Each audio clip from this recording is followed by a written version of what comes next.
Cover. Ilan ang lima? So, paano yung mga recoveries kita? Doon sa inventory. Mga kadrones. First, IDs, first, susi. Nag-recover din yung pa. Pero sa sugod, bukod na transaction. Withdrawal. anyway, naman withdraw. Medyo maabu-abi na.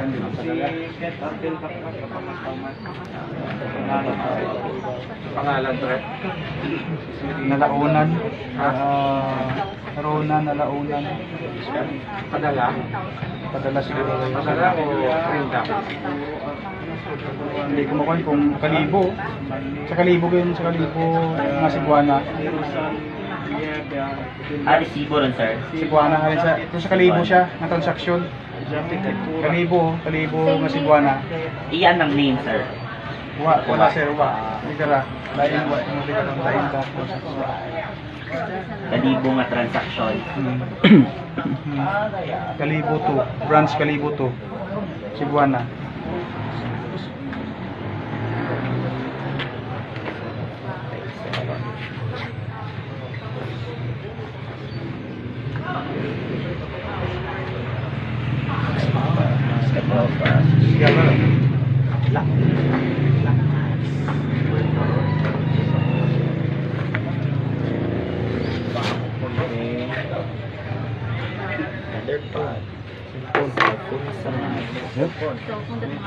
Battery. Empty man din. Insin parang halin siguro ra. Sulod. O may security. Sa hotel. Wa mat ini pinababawal na teknik. Under sirs. Itnap. Mga bag. Undergarments.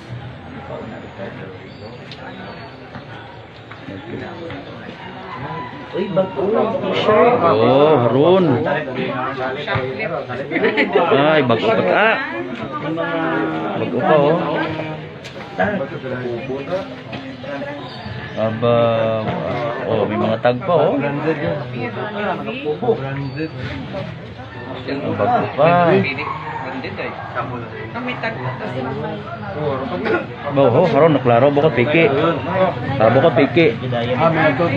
Aba, 3,000 pesos. 4,000. 4,000. Oh, kung ikumpara natin ba? Oh, ikumpara natin ni Mao. Pagayo tayo. Malayo Mao no. Pero lain nga klase, pero hay siguro. Malayo. Ari siya ang kapaliyas niya. Malayo siya.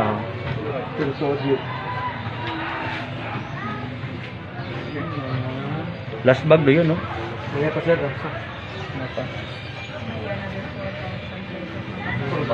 Puro bago. Branded yung mga ano. What discount? Mga tribal. Mga branded yung mga t-shirt. May nagamay yung dapat makakita. Ngayon lang nyo iya sa pagtabas ni PS na. Okay. Assorted. Last bag. Oho, patos. May kon pa, bago pa? Bago.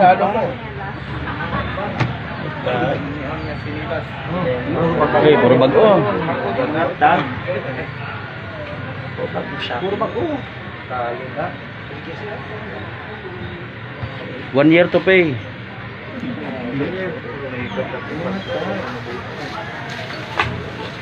Bugong, maintenance, mga bulpin. Ba, shoplifter man gano'n. Puro man bago. Beach attire. Flora, Hawaii. Kaya baka na yun sa ato niya inventory ba? Ang kan posible ron nga kuan ay. Welcome po ka. Assorted lang ransomware. May full coat, may Sabon.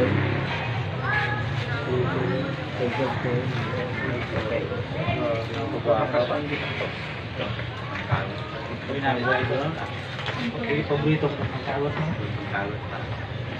Kampur siguro. Ayun na. Last, pencil case. Picture niya ako suwaran. Sa suwaran.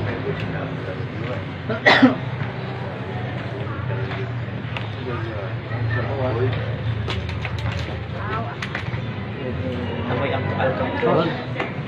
rings.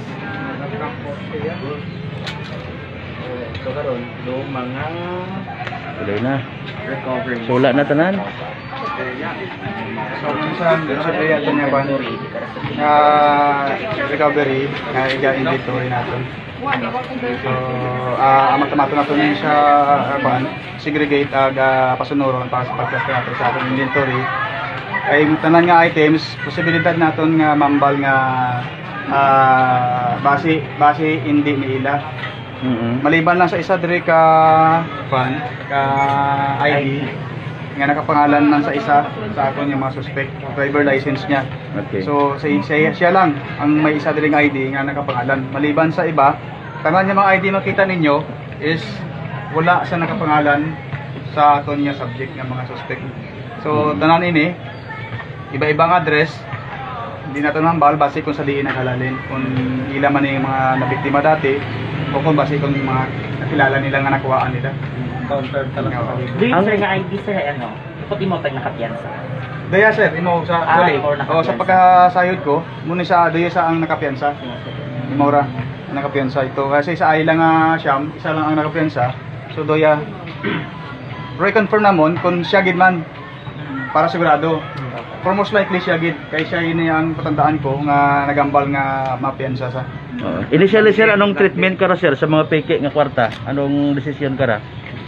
So, iga-inventory man naton ang ini kag pagkatanaw naton kung ano ang posible naton nga ma-cluster sini kay mag-consider naton nga counterfeit. Okay. So, nataw naton kung ano ang pwede naton nga igapasaka nga kaso kung pwede naton sa mapasakaan sa kaso sa amon nga klase sang pagpangkot Oo. paggamit sang halata piki nga kwarta. Oo. So bali sir, wa ka mo napaslawan sa inyo nga nga pag-apply search warrant ag may mga recoveries nga posibleng ikadugang kandang kaso. Yes sir, i-work out naton na, ag-i-plaster naton, isa-isa namon ni pagkaibaan ini aton nga mga ebidensya. So tanaw naton kag i-plaster hatag sa ila kag ang burden kung paano nila nasabton ang aton nga kay ini gin proseso man naton sa inyo presensya. Gani kung papasakaan naton sila sa kaso, pagi sini nga mga ebidensya. Sige, thank you sir.